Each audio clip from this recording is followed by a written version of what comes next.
this is Todd Luck, and this is a review of Season 3 of She-Ra and the Princesses of Power on Netflix. So this is a very serialized series, so if you haven't watched it yet, I recommend starting from the first episode and working your way up. If you like the early episodes, you're going to like the later ones. I thought it was a good, solid season that was consistent with the rest of the series. Maybe not quite the same magic as Season 1, but that's to be expected, you know, after you establish your characters and then you develop them. So let's get into some spoilers here because there's some major shoes that drop. So here we go with the spoilers. So first of all, we confirmed that She-Ra is from Eternia. No big surprise there. And that Hordak did bring her over as a baby. And again, not a big surprise, but it was nice to get that confirmed. And the big revelation, though, was that yes, indeed, there is a Horde Empire that rules the universe. And so there is an entire Horde Empire we have not seen yet. And Hordak, when he came to Etheria, came by himself with no resources.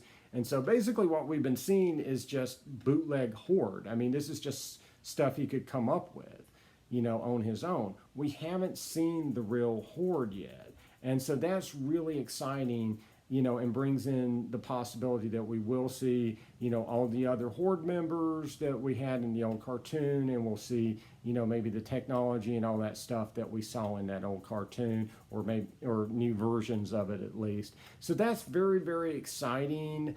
And the other revelation was about Hordak's origin. So he is indeed Horde Prime's brother. That's been something that's been put in canon in recent years. But the twist they put on that relationship is that he's actually a clone of Horde Prime. Horde Prime's generals are clones of himself, and Hordak was his top general up until there was found to be a flaw in the cloning process with Hordak, and because of that imperfection, he gets banished. And so, you know, Hordak's goal is to bring the Horde Prime and his empire through that portal and get back in good with his brother. And so we set up a lot of interesting things with that. It makes Hordak much more complex, and I really liked it. This is different from previous Hordaks that we've had in, you know, comics and cartoons and stuff, but every version we get of him is different from the other. And I like this one. It adds a nice complexity to the character, and they could go in different directions with him. I suspect at some point he is going to come to a disagreement with his brother, perhaps over destroying the planet or something like that, and may end up joining the Princess Alliance against Horde Prime. And if that happens, that would be a huge twist on Hordak, because he's always been this third-party evil that the hero and the villain would team up against. You know, He-Man and Skeletor would always have to join forces to fight Hordak. So for him to actually have to do that himself is a really interesting take on the character. And I'm really looking forward to seeing what comes out of that portal, or however Horde Prime and his empire will arrive on Etheria. Actually, they did say that, you know, Horde Prime can open his own portals, so it's coming. So that's going to be cool. And it'll be interesting to see the other generals, the ones that are not flawed, the ones that are these perfect Horde Prime clones, what they'll be like and what they'll be called as well, because, you know, if Hordak is called Hordak, presumably the last part of his name is what designates him as an individual. So the other Horde generals might be named like Horde S or Hordon or Horder. You know, that would be great. Let's have a general named Horder, and he can like have a bunch of junk in his headquarters. Anyway, I am really excited to see future seasons. We did get Hantara. She's different from the old cartoon, but I thought she was dealt with well. And they threw in Tongue Lasher, and he's also very different, but Tongue Lasher has always been a very minor character. He's so minor that in the old cartoon they made him a member of the Horde, even though he's from Eternia and should be either Skeletor's lackey or King Hiss's. So the only thing I didn't like about this season was the way they ended it. The final two episodes, there's a shift in reality, and they end up in this alternate reality that's crumbling apart, and no one can remember the real world, and then they get flashes of memory, and they realize the world's ending, they have to fix things. Everyone dies, and then in the end, one character sacrifices themselves in a way that actually is permanent. And when the world snaps back and everyone else is there and nothing else has been affected, that one character, who turns out to be Glimmer's mother, Queen Angela, is actually stranded in a limbo in between dimensions. She's not dead, but she is stuck in between dimensions.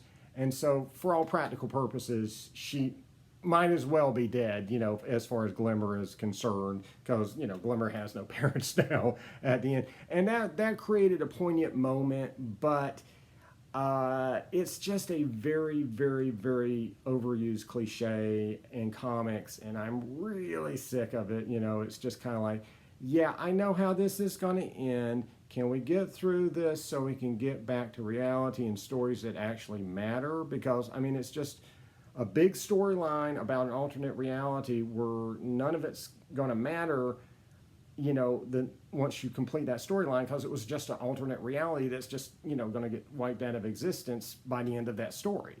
So that wasn't my favorite thing, but I feel like they did it as well as possible and made it as engaging as that sort of story, even though it's been worn out to death, could be. So it's still decent. I just wish they'd come up with something else. But honestly, I prefer them doing this in season 3 than like having this happen in like the final season of the series or something, like what happened with Voltron, where they end it with this, super cliche about the end of the universe and all this stuff that if you've read comics, you've seen that storyline done to death too. So I'd rather get something like this in the middle of the series and just get it out of their system, and then we can go back into the good stuff, But that was my only real gripe. The only other gripe I would have about the series is the line work is hardly visible, and I can tell it's really good, but for whatever reason, it's just too thin to really make out, and all you see are the colors without any lines to define them half the time, and it just really diminishes the animation because it does look beautifully rendered, but we just can't see those lines half the time. And I just hope that they, fix that in future seasons, giving it a little bit more of a traditional look where we can actually see the lines and everything's well defined. Because like I said, the animation is pretty darn good in this series, and we should be able to, see it and fully appreciate it.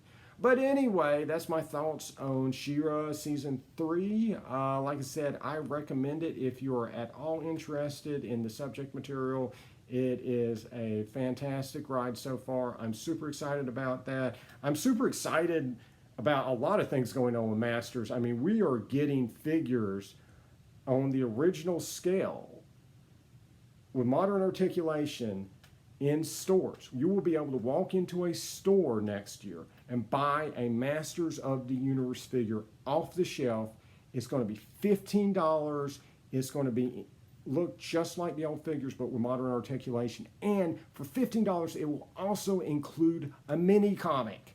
And they will be coming out with like the original characters like He-Man and Man-at-Arms and Teela and Skeletor and Beastman. And you'll be able to walk into a store and buy them for $15 a pop. I am so excited about that. And so there's definitely figures that I have that are a little bit busted that I would like to replace from the old line. And then, I don't know, I might just go hog wild depending on like how much I want those mini comics and stuff. So we'll see. This is a very exciting time if you're a fan of either He-Man or She-Ra. And if you're not, give it a try. This is a great time to jump on and, see what it's all about. So that's it. That's my thoughts on She-Ra Season 3. Like and subscribe for more videos. And until next time, good journey.